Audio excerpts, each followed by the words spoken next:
چلے اسی تنخواہ میں سے جب بندہ بڑے بیٹے کی شادی کر کے بہو بیاہ کے لے آئے تو پھر بھی کام چلتا ہے، اور جب اس بیٹے کو اللہ بچے عطا کر دے تو اسی گھر میں، اسی آنگن میں، اسی چھت کے نیچے کام چلتا ہے، تو پھر تو مان جانا کہ چلانے والا تو نہیں، چلانے والا کوئی اور ہے۔ پھر تو مان جا کے چلانے والا کوئی تو اس وقت جب تنخواہ تیری لگی تھی تو کہتا تھا ابا ابھی میری شادی نہ کر، میں بیوی کو کیسے کھلاؤں گا؟ تو وہی شخص ہے جس کی چھت کے نیچے پھر 1.5 درجن پوتے بھی پل رہے اور گزارا ان کا بھی ہو رہا ہے۔ تو رزق کا ذمہ کس کا ہے؟ اللہ کا، اللہ کا ذمہ۔ اب ہمیں پتہ ہے پہلی بات تو پریشانی اس لیے اتار دینی چاہیے کہ ذمہ ہمارا ہے ہی نہیں۔ اب دوسری بات یہ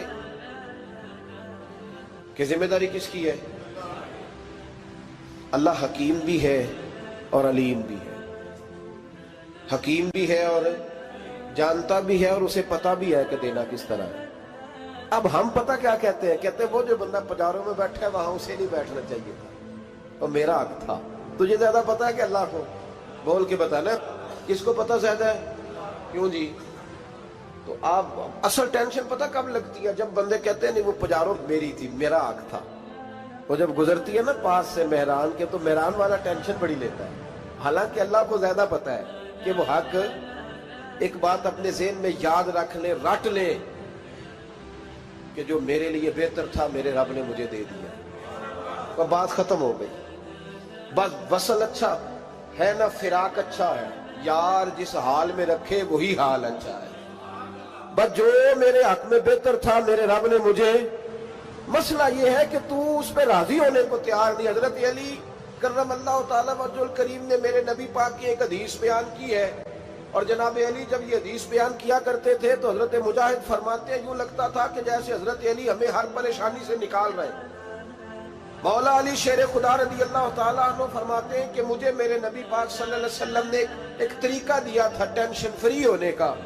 آپ فرماتے ہیں مجھے تو بڑا راس آیا ہے، تم بھی اگر کر لو گے تو تمہیں بھی فائدہ دے گا۔ کہا وہ کیا؟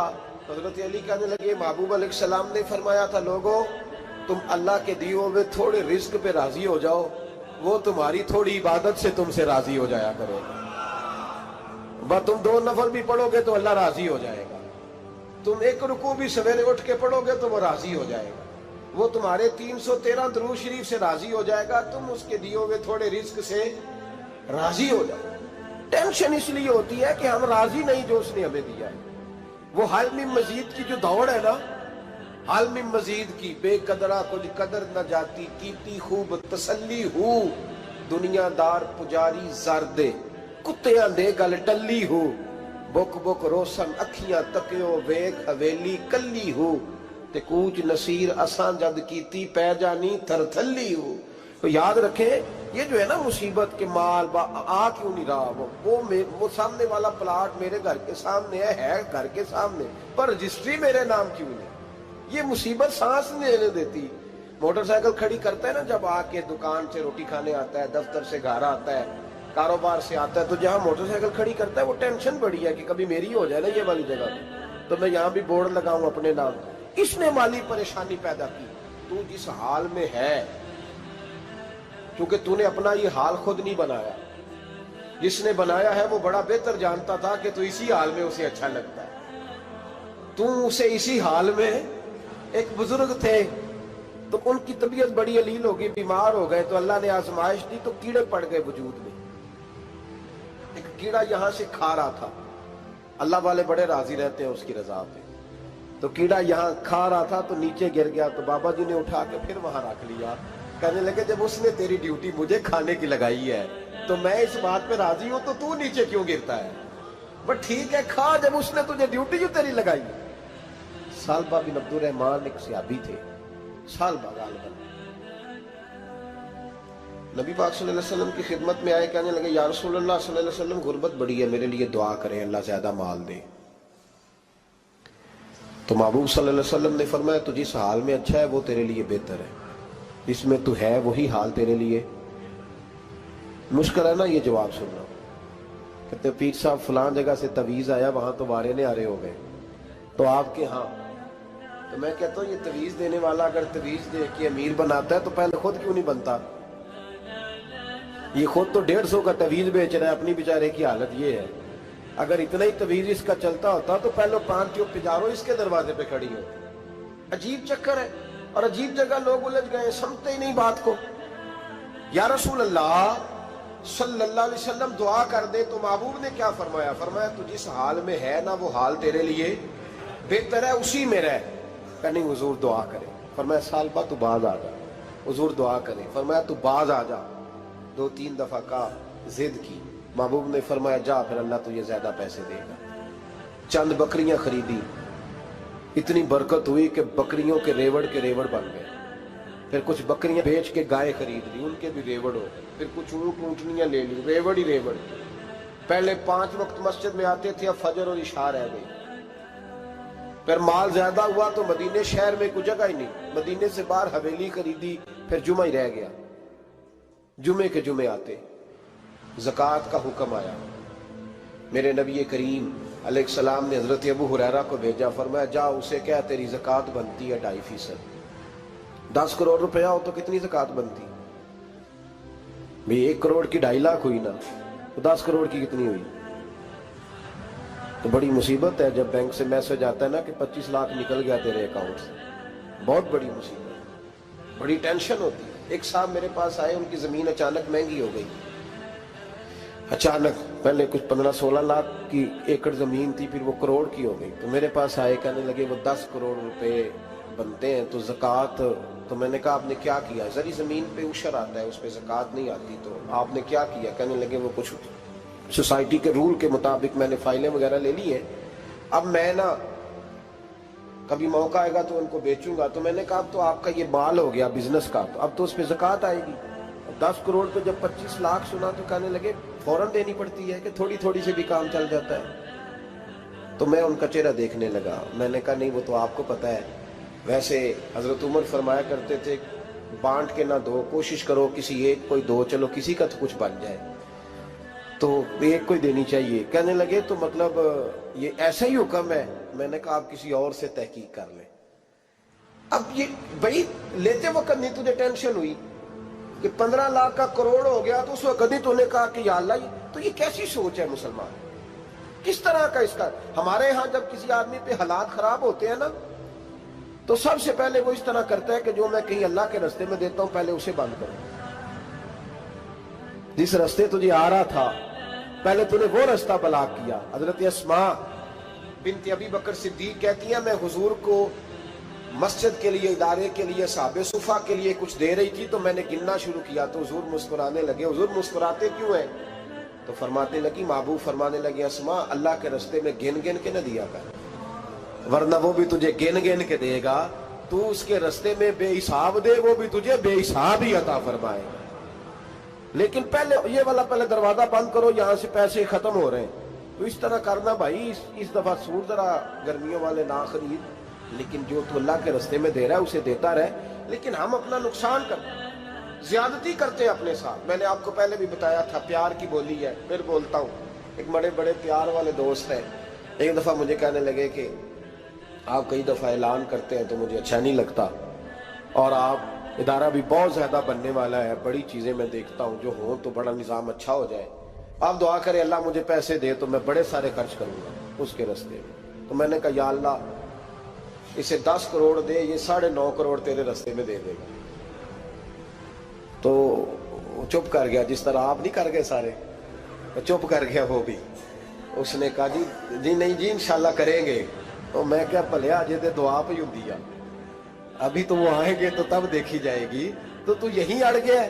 یعنی 9.5 کروڑ اللہ کے رستے میں خرچ کرنے کی دعا پہ بھی آمین کوئی نہیں کہتا کہ چلو آمین ہی کہہ دے۔ تو میں کہا تینوں تے 50 لاکھ بچتا سی پیا، لیکن تو اس سودے پہ تیار ہے۔ جب یہ سوچ ہوتی ہے، یہ غلط سوچ ہے، یہ بات تو اگر تے مسکرانے والی، لیکن یہ سوچ صحیح نہیں۔ حضرت عثمان غنی رضی اللہ تعالیٰ عنہ کہتے ہیں جس وقت نبی پاک صلی اللہ علیہ وسلم نے اعلان کیا نا جنگ کے موقع پر کہ 800 سپاہیوں کا خرچہ چاہیے، کہتے ہیں میرے پاس 600 کا تھا۔ یہاں ایک روایت میں حضور نے 1000 کا اعلان کیا تو میرے پاس 800 کا تھا۔ جب 2-3 دفعہ نبی پاک نے اعلان کیا تو کہتے ہیں میں نے کھڑے ہو کے کہا یا رسول اللہ پورا 800 کی طرف سے، کہتے میں نے 200 سپاہی کا خرچہ ادھار اٹھایا لیکن پورے 2 مہینے نہیں گزرے تھے، رب کریم نے مجھے کئی گنا کر کے پیسے واپس عطا فرما دیے۔ پر بات تو یہ ہے کہ تیری وہاں لو لگی ہو، تو تجارت کرتا ہے ان لوگوں کے ساتھ جو کیا دے سکتے۔ تو سالبہ کے پاس حضور نے پیغام بھیجا، پہلے تو کہا تیرے لیے بہتر نہیں مال، جب اصرار کیا تو بڑی برکت ہو گئی، بڑا آیا تو فرمایا زکوٰۃ دے، 2.5 زکوٰۃ ہے۔ جب سوچا کہ 5 اونٹوں پہ ایک بکری جائے گی اور بڑا سارا مجھے دینا پڑے گا، اب جب غور کیا تو یہ تو نہ کہا کہ میں نہیں دیتا۔ حضرت ابو ہریرہ سے کہنے لگے نبی کریم علیہ السلام کی خدمت میں عرض کرنا کہ میں خود آؤں گا۔ حضرت ابو ہریرہ نے آ کے عرض کی یا رسول اللہ صلی اللہ تعالی علیہ وسلم، حضور وہ کہتے تھے میں خود آؤں گا، تو کہتے ہیں محبوب نے ٹھنڈی سانس لی، فرمایا اسے کہا تھا کہ تیرے لیے مال بہتر نہیں، اب ہلاک ہو گیا، ہائے افسوس ہلاک ہو گیا۔ ان کو بھی تھوڑی دیر کے بعد احساس ہوا کہ یہ میں نے کیا کیا، نبی پاک کوئی کہہ دیا نہیں ہے، حضور کو کہہ دیا بعد میں آؤں گا۔ اب دوڑے آئے، عرض کی حضور میں سارا کچھ لے کے آیا ہوں، قبول کر لیں۔ محبوب نے فرمایا گویا بلال حبشی کی خشک کھجور بھی قبول ہے، اور صہیب رومی ایک اٹی بان کی لائے تو وہ بھی قبول ہے، اور عمار بن یاسر اور مصعب بن عمیر اگر 2 دینار دے جائیں اور کوئی پرانا جوڑا کسی سپاہی کے لیے چھوڑ جائے تو وہ بھی قبول ہے، لیکن تو اپنا لاکھوں لے کے چلا جا، تیرا کوئی نہیں قبول، معاف کر دیں۔ فرمایا جا معاف کیا، پر پیسے لے کے نہ آنا۔ اگلے سال پھر آئے، بندے ہوئے ہاتھ ہیں، محبوبہ میں دولت کا کیا کروں گا، آگ لگانی ہے، قبول کر لیں۔ فرمایا تو لے جا، تیرا نہیں قبول، گرا جو ان کی نگاہ سے وہ سنبھل نہیں سکتا۔ حضور نے وصال ظاہری کیا تو جناب صدیق اکبر کے پاس آئے، لاکھوں کا مال، ابو بکر قبول کر لو، تو جناب صدیق اکبر کہنے لگے اس کا کر لو جس کا نبی نے نہیں کیا، چل جا کوئی نہیں چاہیے۔ حضرت عمر کے زمانے میں قحط پڑ گیا، بارشیں نہیں ہوتی، غلہ نہیں ملتا، حالات خراب ہے، مالی طور پہ بحران آ گیا، غربتیں، مجبوریاں، تکلیفیں، آ کے روئے، عمر میرا قبول کر لو، مجھے معافی تو مل گئی تھی نا۔ فرمایا معافی اپنی جگہ پہ، پر جس کا مصطفیٰ نے قبول نہیں کیا۔ بہت سارے لوگوں کو پتہ ہی نہیں کہ ان کا قبول ہی نہیں ہوا، اور وہ الجھے ہوئے، انہیں خبر ہی نہیں کہ اصل بات کیا ہے۔ فرمایا جس کا مصطفیٰ کریم نے قبول نہیں کیا، اب ہیرے اور جواہرات بھی لے کے آئے تو بھوکے مریں گے، پر اس کا قبول، اس بات پہ راضی رہو، اس حال میں اللہ نے رکھا ہوا، اس حال میں راضی رہو۔ جو مصیبت ہے نا دیکھنی کہ وہ بھی میرے پاس، تمہیں کیا پتا، کبھی پوچھ تو صحیح اس سے وہ کس مصیبت کا شکار ہے، جو مالی طور پہ بڑا امیر ہے، تو اس کی طرف دیکھ کے اپنا دل برا کرتا ہے۔ بس جس حال میں رب نے رکھا ہے اس حال میں رہ۔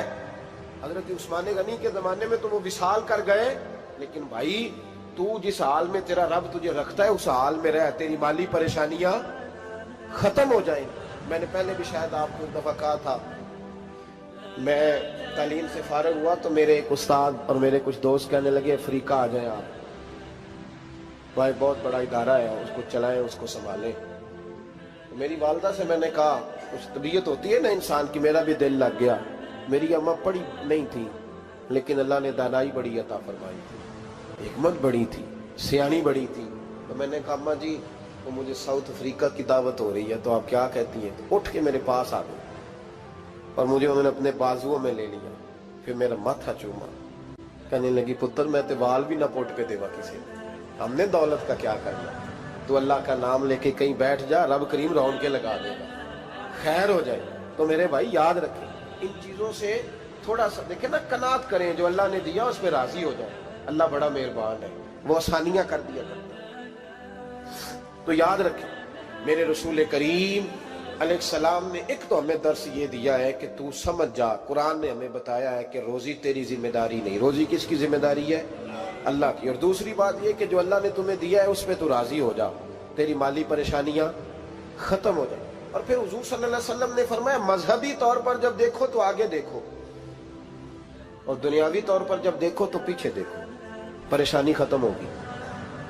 مذہبی طور پر جب دیکھو، جو 5 نمازیں پڑھتا ہے وہ تہجد پڑھنے والے کو دیکھے، اور جو تہجد پڑھتا ہے وہ اشراق چاشت پڑھنے والے کو دیکھے، اور جو بندہ اشراق اور چاشت پڑھتا ہے پھر اس کو دیکھے جو سارا دن مصطفیٰ پہ درود پڑھتا ہے۔